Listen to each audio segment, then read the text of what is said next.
जय श्री कृष्ण।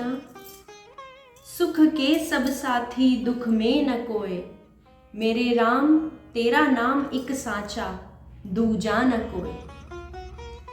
किसी भी विकट परिस्थिति में अपने भले ही आपको छोड़कर चले जाएं, परंतु मेरे प्रभु किसी भी बुरी से बुरी परिस्थिति में भी आपको अकेला नहीं छोड़ेंगे।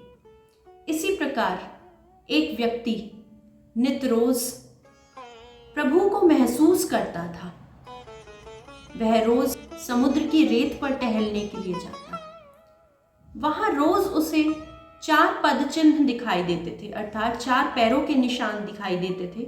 वह प्रभु को अनुभव करता था कि 2 पैर मेरे हैं और 2 पैरों के चिन्ह प्रभु के हैं। प्रभु मेरे साथ साथ नित रोज घूमते हैं। इसी प्रकार एक दिन वह बहुत बीमार पड़ गया। उसकी बीमारी पर अत्यधिक पैसा लगा, जिसके कारण वह गरीब भी हो गया। हर तरीके से चारों तरफ से उसको दुखों ने घेर लिया। उसके सभी सगे संबंधी उसको छोड़कर चले गए। अब वह परेशान रहने लगा। तबीयत तो पहले से ठीक हो गई। एक दिन उसने सोचा क्यों ना वहीं रेत पर प्रभु को अनुभव किया जाए, वहीं टहलने जाया जाए। आज वह फिर रेत पर टहलने गया, परंतु वह क्या देखता है, आज केवल 2 ही पद चिन्ह हैं। वह और गंभीर हो गया, परेशान हो गया। वह कहने लगा, प्रभु इस विकट परिस्थिति में मुझे आपसे यह उम्मीद नहीं थी।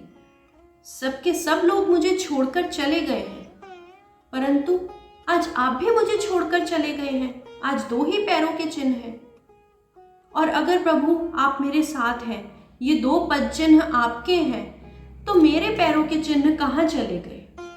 प्रभु ने उत्तर दिया, पुत्र ये 2 पैरों के चिन्ह तो मेरे ही हैं। जब मेरे भक्त के ऊपर, मेरे पुत्र के ऊपर, मेरे बालक के ऊपर विकट परिस्थिति आती है, तो उस परिस्थिति में मैं उसे धरती पर, जमीन पर चलने नहीं देता। मैं तो उसे अपनी गोद में उठाकर चलता हूँ। इसलिए ये 2 पद चिन्ह तुम्हारे नहीं, मेरे हैं। तुम्हें बीमारी से मैंने उबारा है। कोई और तुम्हारा साथ दे या ना दे, परंतु मैं सदैव तुम्हारे साथ रहूंगा पुत्र। वह समझ गया। वह कहने लगा, प्रभु मुझे माफ कीजिए कि मैंने आपके ऊपर शंका की कि आप भी मुझे छोड़कर चले गए।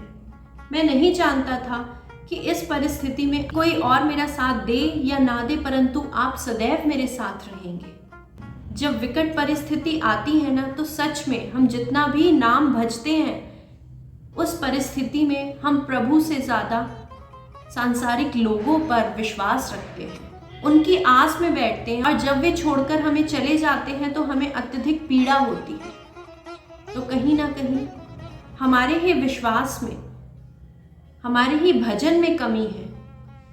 हम ही प्रभु को नहीं समझ पाते हैं। हम ही इस सांसारिक दुनिया में इतने लीन हो जाते हैं कि नहीं ध्यान देते कि प्रभु हमें बचाने आ रहे हैं। तो आगे से कोई आपका विकट परिस्थिति में साथ दे या ना दे, प्रभु अवश्य आएंगे। आपने देखा होगा, सुख के समय दूर दूर के रिश्तेदार भी आ जाते हैं, और दुख के समय जो निकट के रिश्तेदार होते हैं, सगे संबंधी, वे भी साथ छोड़कर चले जाते हैं।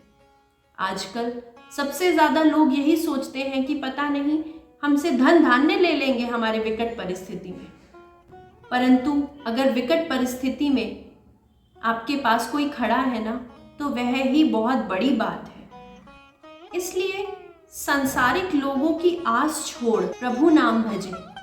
प्रभु हर विकट परिस्थिति से आपको उबारेंगे, आपका साथ देंगे, आपको किसी भी परिस्थिति में अकेला नहीं छोड़ेंगे। जय श्री कृष्ण।